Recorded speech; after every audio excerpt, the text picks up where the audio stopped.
나는 전능하신 아버지 하나님, 천지의 창조주를 믿습니다.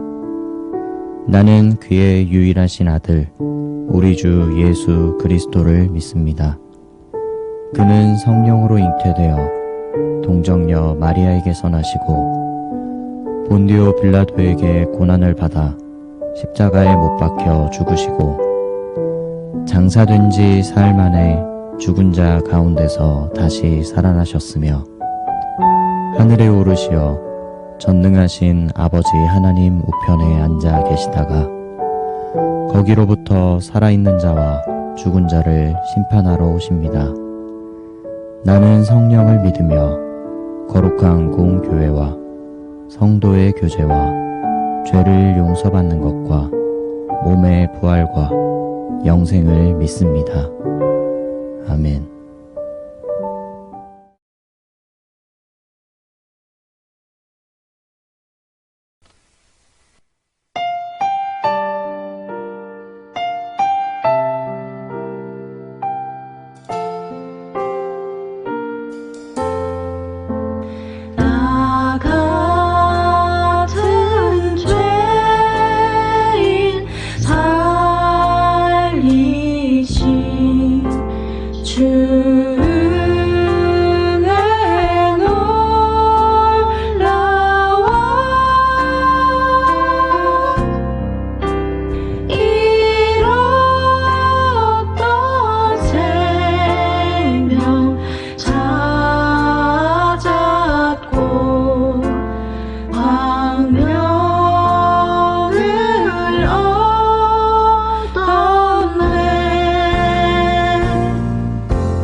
선하시는지 하나님께 찬양과 경배하는 자 하나님의 선하심을 닮아가는 자 너의 모든 것 창조하신 우리 주님이 너를 자녀 삼으셨네.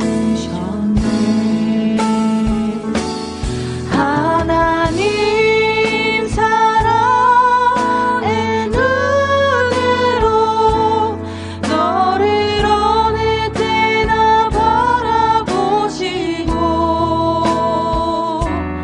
하나님 인자한 귀로서 언제나 너에게 기울이시니 어두움에 밝은 빛을 비춰주시고 너의 작은 시름에도 응답하시니 너는 어느 곳에 있든지 주를 향하고 주만 바라볼지라.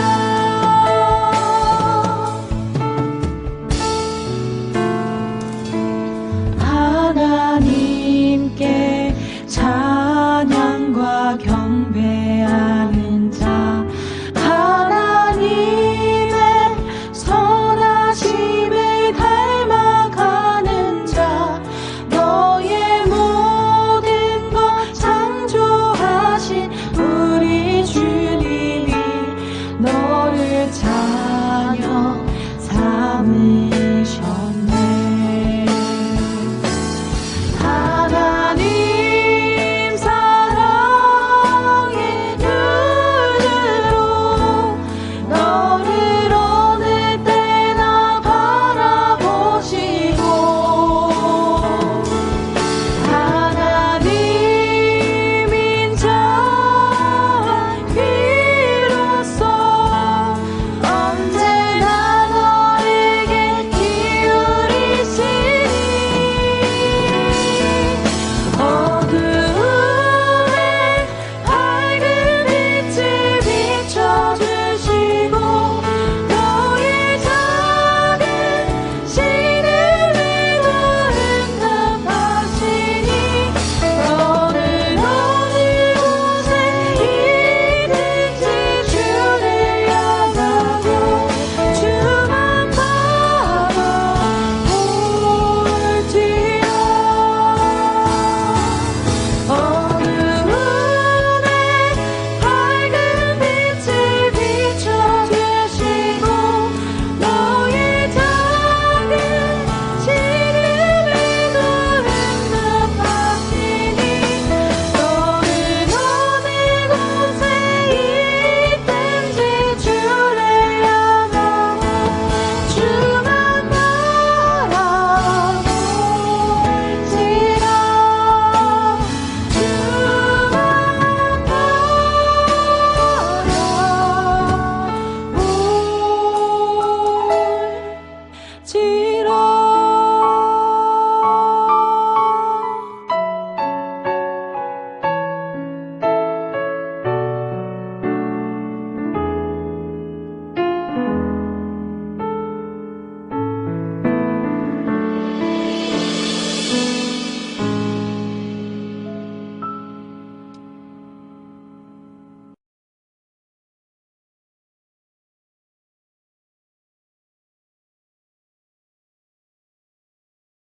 기도하시겠습니다. 사랑이 많으신 하나님 아버지 감사합니다. 오늘도 이렇게 주일을 허락해 주시니 감사합니다. 주님, 이 시간 회개하기 원합니다. 지난 한 주간 알게 모르게 지은 죄들 모두 주님 앞에 내려놓습니다. 주님 받아주시고 주님의 보혈로 정결케 사하여 주시옵소서. 주님, 우리 청년부 모두가 예배에 승리하기 위해 나왔습니다. 그들이 찬양함에 기쁨을 더하여 주시고 예배를 준비한 찬양팀에게 은혜와 복을 내려주시고 기억하여 주시옵소서. 말씀 듣는 시간입니다. 말씀 전하시는 목사님께 능력 부어주시고 은혜 내려주시옵소서. 그리고 이 말씀을 통해 한 주를 승리할 수 있는 우리 다윗 청년부가 되게 하여 주시옵소서. 예배 시작 시간입니다. 마치는 시간까지 주님 함께 하여 주시고 홀로 영광 받으시옵소서. 모든 말씀 살아계신 예수님의 이름으로 기도드렸습니다. 아멘.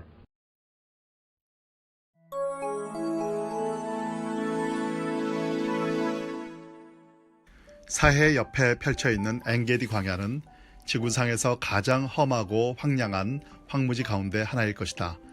그곳은 다윗이 사울왕을 피해 도망치는 신세였을 동안 살았던 광야 지역이다. 나는 엔게디 광야에서 몇 시간 머문 적이 있었다.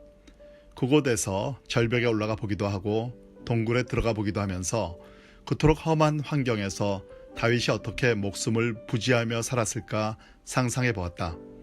모든 것이 낯설고 생소하고 이질감이 느껴졌다. 황량한 광야. 그러나 신기하게도 아름다웠다. 광야에 있은 지 1시간 정도 지나자 시각, 청각, 후각 등 모든 감각이 예민해지기 시작했다. 광야에서는 그렇게 된다. 당신은 그 광야에서 더 많은 것을 보고 들으며 더 많이 믿게 된다. 이것이 바로 우리의 영성 전통에서 광야가 그토록 중요한 위치를 차지하는 이유다. 거기엔 소음도 없다. 사람도 거의 살지 않는다. 짐승들이 조금 있기는 하지만 대개 눈에 띄지 않는다. 그런데 이러한 고독 속에서 얽히고 설킨 불안정한 삶의 연결망에서 자신이 차지하고 있는 부분에 대한 인식이 발달한다. 거룩에 대한 감각이 생겨난다. 신성함이 드러난다. 모든 사람, 최소한 하나님과 관계를 맺고 있는 모든 사람은 광야에서 얼마간 시간을 보내기 마련이다. 그러므로 그곳 광야에서 무슨 일이 일어나는지를 미리 살펴보는 것은 아주 중요하다. 다윗은 스스로 원해서 광야에 들어간 것이 아니었다. 그는 20대 시기를 현상금이 붙은 지명 수배자로서 광야에서 보냈다.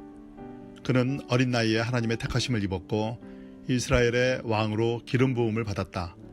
그는 블레셋의 침공으로부터 조국을 구했고 국민적 영웅이 되었다. 그런데 이 모든 업적과 영예에도 불구하고 그는 광야로 쫓겨나 겨우 목숨만 부지하며 살아야 했다. 광야의 다윗은 목숨을 건지려고 달아난 초라한 도망자 신세에 불과했다. 그러나 다윗은 거기로 쫓겨간 후 광야가 진리의 장소, 아름다움의 장소, 사랑의 장소라는 사실을 배우게 되었다. 다윗이 광야에서 보낸 세월은 그의 인생 가운데 가장 좋은 시간에 속한다. 우리도 그렇다. 광야의 삶은 힘겹고 쓰라리지만 훗날 생각해보면 그 광야의 시절이 우리 인생 최고의 시간이었다는 사실을 알게 된다. 광야에서 평상시에는 도저히 풀기 힘든 인생의 문제에 대한 답을 얻을 수 있다. 광야는 사람이 아직 질문하기를 배우지 못한 질문들에 대한 답을 가지고 있다. 광야에 있을 때에는 해야 할 임무도 지켜야 할 약속도 없으며 그 무엇에도 매여 있지 않다. 그저 깨어 있고 그저 살아 있으면 된다. 그것이 전부다. 광야에 있을 때 우리는 흔히 삶이 단순해지고 깊어지는 것을 체험한다. 광야에는 매우 매력적인 무언가가 있다. 그러나 광야는 또한 매우 겁나는 곳이기도 하다. 광야는 숨이 멎을 만큼 아름다운 곳이지만 동시에 아무것도 예측할 수 없는 위험한 곳이다. 폭풍우가 일면 천사의 얼굴과 같았던 하늘은 순식간에 악마의 얼굴로 돌변한다. 멋진 자태를 보이던 동물도 순식간에 사나운 살인마로 변할 수 있다. 광야는 단번에 우리의 목숨을 앗아가 버릴 수 있는 방법을 수없이 가지고 있다. 광야에는 언제나 이처럼 아름다움과 위험, 그리고 자연 그대로의 단순성과 끔찍한 재난 사이에 긴장이 존재한다. 우리들 대부분은 이러한 긴장을 오래 견디지 못한다. 그래서 우리는 마을과 도시로 나가 살게 된다. 그러나 우리가 아무리 완전히 문명화된 곳에 살고 있다 하더라도 갑자기 광야로 내던져지는 때가 있다. 이는 지리적인 광야가 아니라 내가 상황적인 광야라고 부르는 광야다. 잘 살고 있다고 생각했는데 어느 순간 전혀 생각지도 않았던, 도무지 이해할 수 없었던 일들이 우리 내면에 혹은 우리에게 중요한 사람에게 일어난다. 우리의 신체, 감정, 사고, 친구 혹은 직업에 급작스러운 변화가 생긴다. 우리는 스스로를 어찌해야 할지 모른다. 그때 우리는 광야에 들어간다. 물론 나는 이러한 상황적 광야가 끔찍하고 겁나며 위험한 곳이라는 사실을 인정한다. 하지만 나는 또한 그곳이 아름다운 장소라는 사실도 믿는다. 다른 곳에서는 보고 듣고 체험할 수 없는, 오직 광야에서만 보고 듣고 체험할 수 있는 것들이 있다. 광야에 처할 때 물론 우리는 겁을 먹을 것이다. 하지만 우리는 또한 깨어서 눈을 크게 뜨고 있어야 한다. 광야는 우리가 위험과 죽음에 직면하는 곳이지만 맞이하는 태도에 따라서는 하나님의 위대한 신비와 삶의 특별한 소중함에 직면하는 곳이기도 하기 때문이다. 다윗 이야기의 핵심은 그가 언제 어디서나, 즉 왕궁에서나 광야에서나 동일하게 무엇을 하든 근본적으로 하나님과 관계를 맺고 있었다는 사실이다. 그는 하나님과 가까워질수록 점점 더 인간다워져 갔다. 그리고 더욱더 그는 다윗다워져 갔다. 우리는 하나님과 관계를 맺을 때 가장 인간다워진다. 다른 길로 가면 점점 더 인간다움과 나 자신다움에서 멀어질 뿐이다. 광야에서 우리는 근본적인 것들, 그리고 궁극적 근본, 즉 하나님과 대면한다. 이 대면은 시험이요 유혹이다. 우리는 하나님과 관계 맺기를 택할 것인가, 아니면 거부할 것인가. 이 시험의 결과 우리는 더 나아지기도 하고 더 나빠지기도 한다. 성장하기도 하고 퇴보하기도 한다. 다윗은 광야 생활을 통해 더 나아졌다. 그리고 그는 더 성장했다. 하나님과 관계를 맺으며 살아간 광야 생활을 통해 다윗 안에는 신성함을 알아볼 줄 아는 감각이 크게 자라났다. 모든 것과 모든 사람 안에서 하나님의 아름다움과 임재와 거룩을 알아보는 그의 인식은 척박한 광야 생활 중에 놀랄 만큼 자라났다. 무엇보다도 다윗은 경외할 줄 알았다. 그는 경이롭게 여길 줄 아는 능력이 뛰어났다. 광야 시절에 쓴 많은 시편들은 이를 뒷받침해주는 증거다. 광야는 다윗에게 모든 곳에서 아름다움을 알아보는 법을 가르쳐줬다. 광야는 다윗에게 생명의 고귀함을 가르쳐주는 학교였다. 광야를 통해 참으로 하잘것없는 돌멩이 하나 속에서도 하나님의 임재를 알아보는 법을 배운 다윗은 그 어떤 사물도, 그 어떤 사람도 감히 함부로 대하거나 업신여길 수 없었다. 광야의 거룩이 다윗의 영혼 속으로 스며들었고 이제 그는 어디에서나, 심지어 자신을 죽이려는 사울에게서도 거룩을 알아볼 줄 알게 되었다. 광야에서 다윗은 거룩을 발견함과 동시에 피난처를 발견했다. 시편 속에서 우리는 무려 37번이나 피난처라는 단어를 찾아볼 수 있다. 광야는 다윗이 피난처라는 단어의 뜻을 알게 된 사전이었다. 피난처는 우리가 도망쳐가는 장소다. 그러나 시편에서 피난처라는 단어는 동시에 인간이 구체적인 위험과 유혹에 직면할 때마다 어떤 사람이나 사물보다도 위에 계신 여호와를 선택한다는 의미로 사용된다. 다윗을 광야라는 피난처로 이끈 것은 지독히도 나쁜 경험이었다. 그는 처음에는 그저 목숨을 부지하고자 달려가기 시작했다. 그리고 어느 순간에 마침내 그토록 찾아 달려왔던 생명을 발견했다. 그 생명의 이름은 바로 하나님이다. 마침내 다윗은 고백한다. 하나님은 나의 피난처이십니다. 어느덧 다윗은 하나님의 광야에서 희열을 맛보는 자가 되어갔다. 더 이상 그의 뇌리에 자신을 죽이려 쫓아오는 사울은 사라졌다. 사울은 다윗을 광야에 있게 한 원인이었긴 해도 결코 광야를 규정하거나 지배하지는 못했다. 광야는 사울이 아니라 하나님으로 가득한 곳이었다. 우리 역시 인생길 걸어가며 광야에 직면한다. 거기가 끝이 아니다. 시작점이요 출발선이다. 그곳에는 우리 인생의 문제와 모순보다 훨씬 더 큰 하나님이 계시다. 광야의 하나님을 만나는 것 자체가 지극한 기쁨이다. 그러므로 광야를 회피하지 말고 온몸으로 맞이하라. 그리고 고백하라. 하나님은 나의 피난처이십니다. 내가 주께로 피합니다. 주의 날개 아래 그늘로 피합니다. 또한 이렇게 외쳐라. 내 영혼아 깨어나라. 비파야 수구마 깨어나라. 내가 새벽을 깨우리로다. 광야 자체는 무대에 불과하다. 사울과 다윗은 둘 다 광야에 있었다. 사울은 오로지 다윗을 잡을 생각에 다윗을 쫓아 달려갔고 살인만을 생각했다. 반면 다윗은 하나님께 달려가서 하나님을 피난처로 삼는 기도를 하며 경이로움에 눈을 크게 뜨고 그 영광을 받아들이며 한결같은 사랑과 약속을 지키시는 진실의 하나님에 대해 알고 준비했다. 당신은 사울이 될 것인가? 다윗이 될 것인가? 광야를 호락호락하게 여겨서는 안 된다. 왜냐하면 그곳은 위험한 곳이기 때문이다. 그러나 광야를 회피해서도 안 된다. 왜냐하면 그곳은 참으로 경이로운 곳이기 때문이다.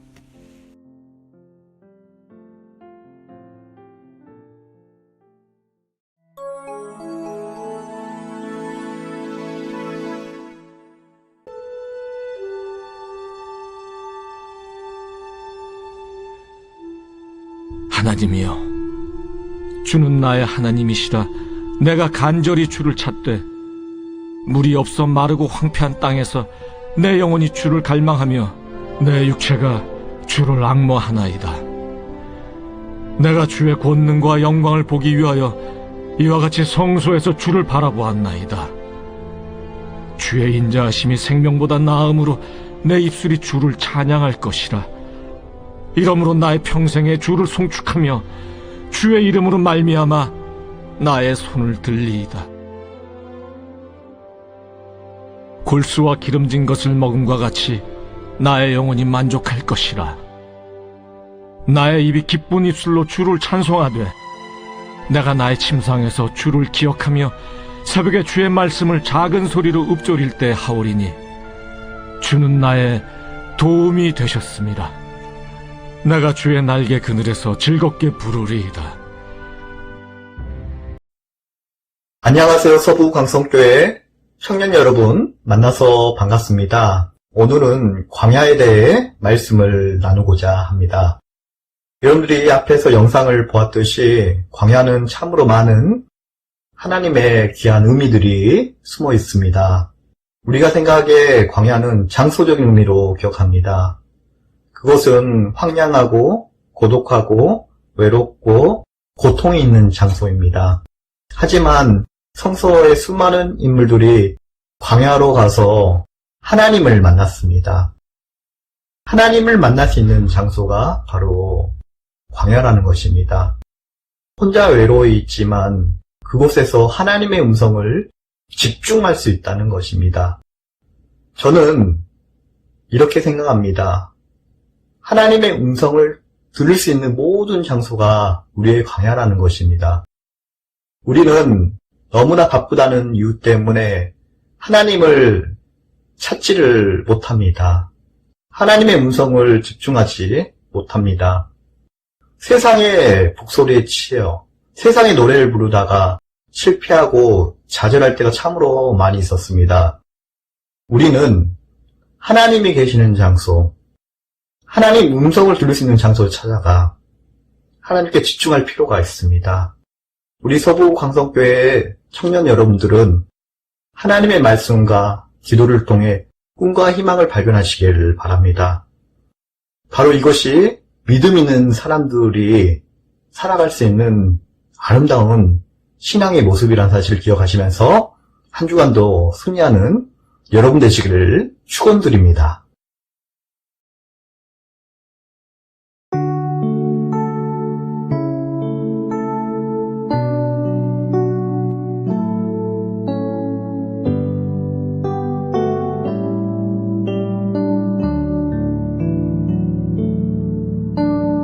내게 있는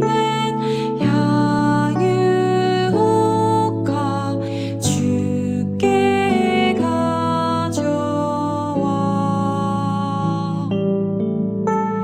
그 발 위에 입 맞추고 깨뜨립니다.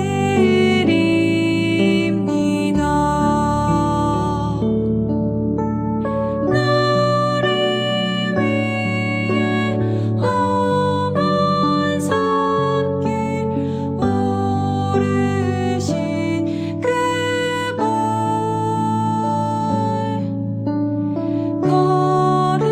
걸음마다 그 신사랑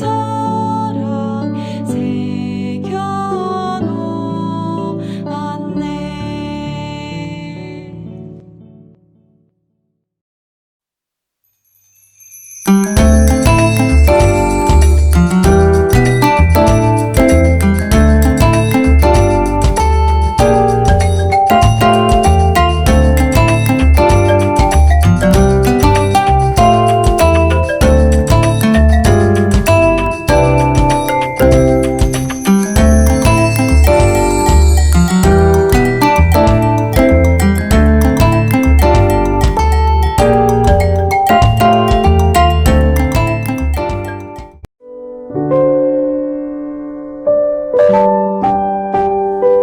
하늘에 계신 우리 아버지, 아버지의 이름을 거룩하게 하시며 아버지의 나라가 오게 하시며 아버지의 뜻이 하늘에서와 같이 땅에서도 이루어지게 하소서.